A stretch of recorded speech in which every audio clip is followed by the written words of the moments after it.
নমস্কার বন্ধুরা, welcome to our Bong kitchen. আবার চলে এসেছি নতুন এপিসোড, নতুন রেসিপি নিয়ে।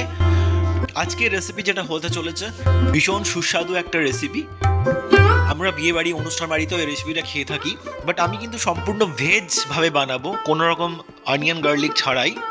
তো আজকে আমাদের রেসিপি ফুলকপি রোস্ট, সেটাও কিন্তু পেঁয়াজ রসুন ছাড়াই। ভীষণ সুস্বাদু একটা খাবার, অবশ্যই ট্রাই করবেন, অনুরোধ রইল। ভালো লাগলে লাইক শেয়ার সাবস্ক্রাইব করে পাশে থাকবেন। প্রথমে একটা মাঝারি সাইজের ফুলকপি নিয়ে নিয়েছি আমি। ফুলকপি বা কলিফ্লাওয়ারটাকে আমরা কেটে নিচ্ছি। আশা করি দেখে বুঝতে পারছেন কেমন করে কাটা হচ্ছে। আমি প্রত্যেকটা স্টেপ আপনাদের দেখাই, যাতে আপনাদের বুঝতে কোনো অসুবিধে না হয়, যাতে আপনাদের রান্নাটা করতে কোনো অসুবিধে না হয়। তাই প্লিজ প্রত্যেকটা স্টেপ ফলো করুন, তাহলে কিন্তু প্রপারলি রান্নাটা করতে পারবেন। দেখুন, ঠিক এরকম সাইজ করে আমি পুরো ফুলকপিটা কেটে নিয়েছি। এবার আমরা একটা স্পাইস মিক্স বা মশলার মিক্স বানাবো। তার জন্য আমি এখানে 2.5 টেবিল চামচ মতো রিফাইন্ড অয়েল দিয়ে দিলাম। তারপর 1.5 চা চামচ জিরে গুঁড়ো দিলাম, 1.5 চা চামচ ধনে গুঁড়ো দিলাম, 1.5 চা চামচ কাশ্মীরি লঙ্কা গুঁড়ো দিলাম, আর দিলাম 1 চিমটে লবণ, 1 চিমটে চিনি। এবার এটাকে ভালো করে আমাদেরকে মিশিয়ে নিতে হবে। তেলের সাথে পুরো মশলাগুলো ভালো করে মিশিয়ে একটা স্পাইস মিক্স তৈরি করব। একটু ঠিক লাগছে দেখতে, তো খুব সামান্য পরিমাণ আমরা জলও এর মধ্যে অ্যাড করব। তো ভালো করে আগে মিশিয়ে নেবেন। আমি 2 টেবিল চামচ মতো জল অ্যাড করে দিলাম, দিয়ে ভালো করে এটাকে আমাদের ঘেটে মিশিয়ে নিতে হবে।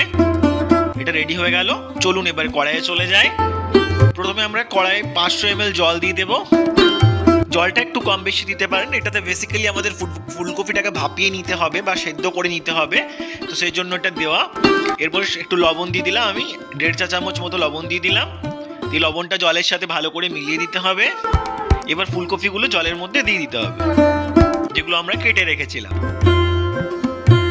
দেখুন, খুব ইউনিক একটা রেসিপি, খেতে ভীষণ সুস্বাদু হয়, তাই অবশ্যই ট্রাই করবেন, অনুরোধ রইল। এখন ফুলকপির দামও খুব কম, ফুলকপি অ্যাভেলেবেল মার্কেটে, তাই অবশ্যই এটা ট্রাই করুন। মোটামুটি 3 মিনিট পর এটা হয়ে গেছে। দেখুন, আমি তুলে নিচ্ছি, জল থেকে এটা তুলে নেব। যেন হালকা সেদ্ধ হয়ে যায় সেটা খেয়াল রাখবেন। ওভেনটা জ্বালিয়েই করবেন, এই নয় যে গরম জলে দিয়ে তুলে নেবেন, এটা ওরকম নয়, জাস্ট একটু ভাপিয়ে সেদ্ধ করে নিতে হবে। এবার আমি জল থেকে ছেঁকে তুলে নিলাম।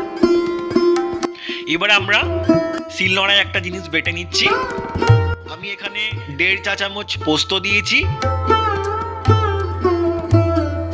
আর দিলাম 7 থেকে 8টা কাজু। কাজুটা আমি জলে ভিজিয়ে রেখেছিলাম মোটামুটি 15-20 মিনিট মতো।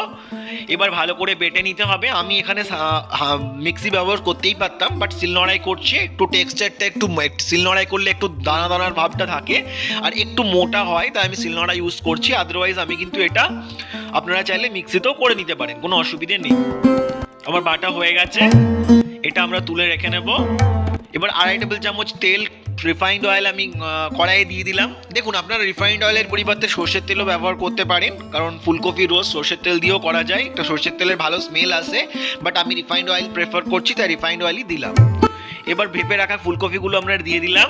এবার নাড়াচাড়া করে ভালো করে এটাকে ফ্রাই করে নিতে হবে। যতক্ষণ না কালারটা চেঞ্জ হচ্ছে ততক্ষণ ধরে ফ্রাই করব। মিডিয়াম ফ্লেম করবেন, হাই ফ্লেম করার দরকার নেই। আরামসে আস্তে আস্তে করে নাড়াচাড়া করে এটাকে ফ্রাই করে নিতে হবে।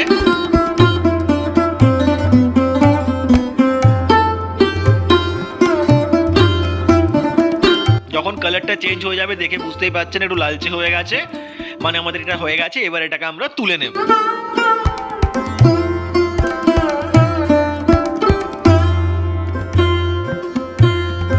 এবার এই কড়াইয়ের মধ্যে আমরা 1 টেবিল চামচ আবার রিফাইন্ড অয়েল অ্যাড করে দিলাম।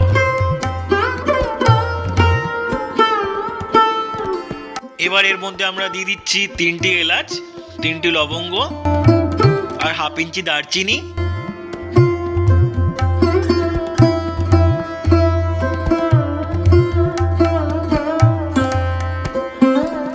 এবার নাড়াচাড়া করে নেব একটু। এবার দিলাম 4টা কাঁচা লঙ্কা কুচো, আমি 4টি ব্যবহার করেছি, আপনারা বেশিও দিতে পারেন যদি বেশি ঝাল খাওয়া পছন্দ করেন। এবার দিয়ে দিলাম 1.5 ইঞ্চি আদা কুচি, সেটাকে আমি ভালো করে ফাইনলি কুচি করে নেবেন, দিয়ে দেবেন। এবার স্বাদ মতো লবণ দিয়ে দেবেন। এবার 1 চা চামচ চিনি অ্যাড করলাম, ভালো করে নাড়াচাড়া করে নেবো। এবার আমরা এবার দিয়ে দিচ্ছি যে মশলাটা আমরা বানিয়ে রেখেছিলাম, স্পাইস মিক্সটা সর্ষের তেল দিয়ে, সেটাকে আমরা দিয়ে দিলাম। ভালো করে একটু জল দিয়ে ঘেটে পুরো মশলাটাই দিয়ে দেবেন, যেন বাটিতে বা বলে কিছু না থাকে। এবার ভালো করে নাড়াচাড়া করতে হবে আমাদের এটা। দেখুন আমার প্রত্যেকটা সোশ্যাল মিডিয়ার হ্যান্ডেল এখানে ডিসপ্লে হচ্ছে ভিডিওতে, ইনস্টাগ্রাম, হোয়াটসঅ্যাপ, ফেসবুক, ইউটিউবের তো দেখতেই পাচ্ছেন, তো সবগুলোই আমাকে সব জায়গাতে ফলো করে নিতে পারেন। আর নিত্য নতুন রেসিপি পেতে অবশ্যই আমাকে সাবস্ক্রাইব করুন, ভালো লাগলে লাইক শেয়ার কমেন্ট করে পাশে থাকুন। এবার আমরা অ্যাড করে দিলাম পোস্ত আর কাজু বাটা, যেটা আমরা বেটে নিয়েছিলাম সেটা অ্যাড করে দিলাম। এবার ভালো করে নাড়াচাড়া করে এটা মিক্স করে নেব।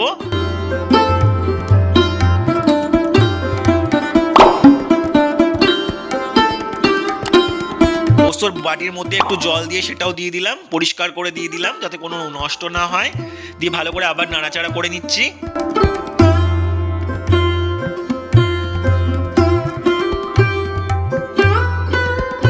এবার আমি 100 গ্রাম টক দই নিয়ে নিচ্ছি, সেটাকে ভালো করে ফেটিয়ে নেব যাতে কড়াই দেওয়ার পর ফেটে না যায়, তাই ভালো করে ফাটিয়ে নেবেন। ভালো ফেটিয়ে নিয়ে তারপরে দেবেন, মশলাটার সাথে অ্যাড করবেন।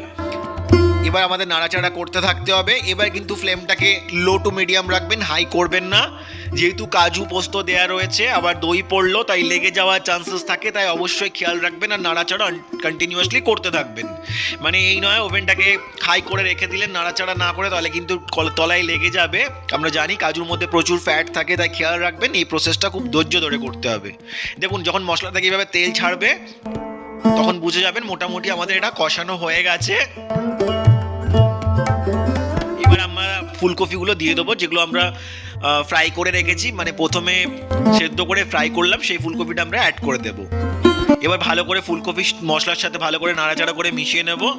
আমাদের রান্না অলমোস্ট কমপ্লিট হয়ে গেছে, শুধু একটা প্রসেস বাকি আছে, সেটা আমাদের অ্যাড করতে হবে। এখন খুব টাইট লাগছে তাই না, বাট এইখানেই মজা। আমরা কিন্তু জল ব্যবহার করব না, কোনো রকম জল ছাড়াই এই রান্নাটা হবে। জলের পরিবর্তে যদি জল ব্যবহার করতে চান করতে পারেন, বাট জলে সেই টেস্টটা আসবে না যে টেস্টটা দুধে আসবে, তাই আমরা কিন্তু এখানে জল ব্যবহার করব না। আমরা একটু ভালো করে নাড়াচাড়া করে ভালো করে ফ্রাই করে নেবো, যেমন মশলাটা পুরো গায়ে লেগে যায়, তারপরে আমরা দুধ ব্যবহার করব। যদি রেসিপিটা আপনাদের ভালো লাগছে প্লিজ লাইক শেয়ার সাবস্ক্রাইব করে পাশে থাকুন। এবার আমি 1 কাপ পরিমাণ দুধ এখানে অ্যাড করে দিলাম। এবার তারপর ভালো করে নাড়াচাড়া করে নেব। দেখুন দুধ দিলে কি হয়, এক হচ্ছে কালারটা একটু হোয়াইটিশ থাকবে ফার্স্ট, আর দ্বিতীয় হচ্ছে দুধ দিলে আপনার টেস্টটা এনহ্যান্স হয়ে যায়, তাই জলের পরিবর্তে দুধ ব্যবহার করুন, এটা আমি রেকমেন্ড করব। আপনাদের কাছে একান্তই দুধ না থাকলে জল দিতে পারেন, বাট দুধ দিলে অথেন্টিক টেস্টটা আসবে, যেটা ফুলকপি রোস্টের এক্স্যাক্ট টেস্টটাকে এনহ্যান্স করে, টেস্টের কোয়ালিটিটা মেনটেন করে। তাই আমি রেকমেন্ড করব অবশ্যই দুধ দেবেন, গরুর দুধ অবশ্যই, কাউ মিল্ক।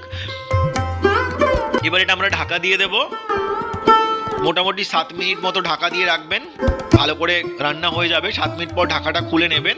এবার অপশনাল, দেখুন আপনারা গরম মশলা দিতেই পারেন, বাট আমি গরম মশলা বেশি ব্যবহার করছি না, যেহেতু গোটা গরম মশলা প্রথমেই দিয়েছিলাম, আমি গরম মশলা ব্যবহার করব না। আর আপনারা চাইলে অবশ্যই দিতে পারেন, অনেকে গরম মশলা দিয়ে বেশি প্রেফার করে, আমি আর গরম মশলা অ্যাড করব না।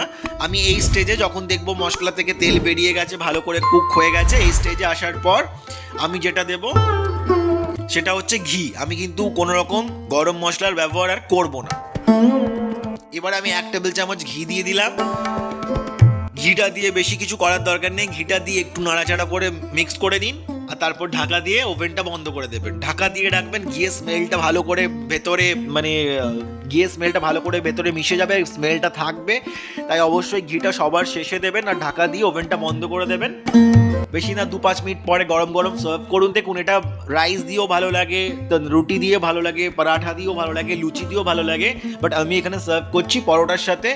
তো আপনাদের যদি রেসিপিটা ভালো লাগে প্লিজ লাইক শেয়ার সাবস্ক্রাইব করে পাশে থাকুন। কেমন হয়েছে কমেন্ট করে জানাতে ভুলবেন না। কোনো স্পেসিফিক রেসিপি দেখতে চাইলে সেটাও কমেন্ট করে জানান। তো আশা করি আপনারা খুব ভালো আছেন, সুস্থ আছেন।